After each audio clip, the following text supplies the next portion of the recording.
Assalamu alaikum. Just a quick showing of the suit. Sort of like a going away present for Sister Sakina. We decided to do some a shirt dress, not some shirt dresses. We never had time to do many. We only had time to do one suit and one shirt dress and one neckline tutorial.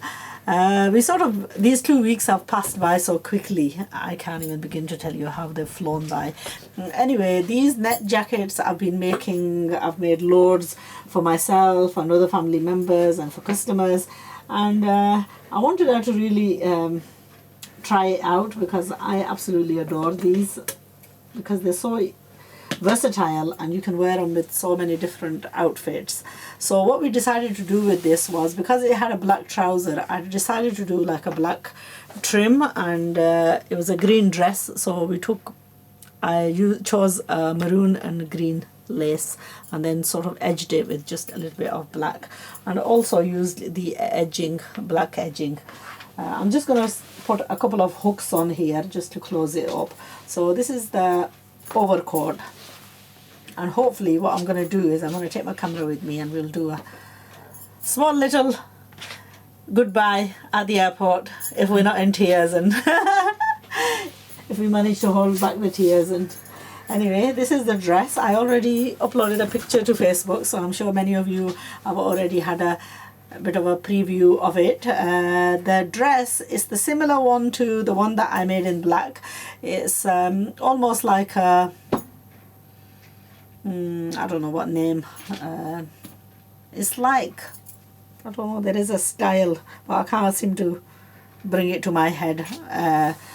Anyway, it's just gathered there and it's nice and flowy, and I've basically finished it off on the front with this lace, and then on the back I've just used the thicker trim that's visible on the inside of it. And that's sort of like to bring everything together, because there is maroon in the lace, and I've also used the inside of the neckline as maroon, and also used it inside of the sleeves as well. And then we had a bit of a hiccup with trousers. I first cut one trouser out, and I sort of went for more of a western look and went and made it too tight, and really, comfort is what we should be looking for. So I quickly went back and bought some more fabric and redid the trouser.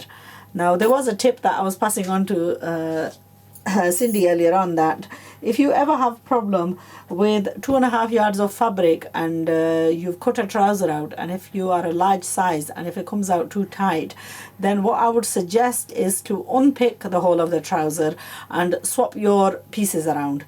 So if you've cut the front leg, change them into scrap them, and the back legs, trim them down to the front legs, and then cut some more out of the spare fabric that you have, and that way in 2.5 yards of fabric you should be able to manage making that trouser.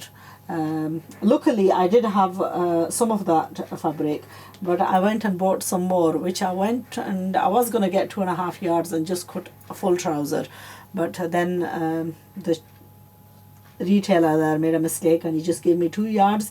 And a large size trouser, unfortunately, you either have to get 2.5 unless you're willing to put pieces in the crotch area, which I didn't fancy putting pieces in, so I just went and bought some more fabric and cut from the leftover piece of the last one and this one, and I have got another extra trouser now made. Anybody interested in a slightly larger size? I would say a size 18. Probably. Anyway, that's the latest tutorial. Visit the website. I will be uploading these to Jan Sewing Solutions website, and you can easily gain access to these. Anyway, I'm gonna love you and leave you now, and hopefully join you again hopefully very, very soon.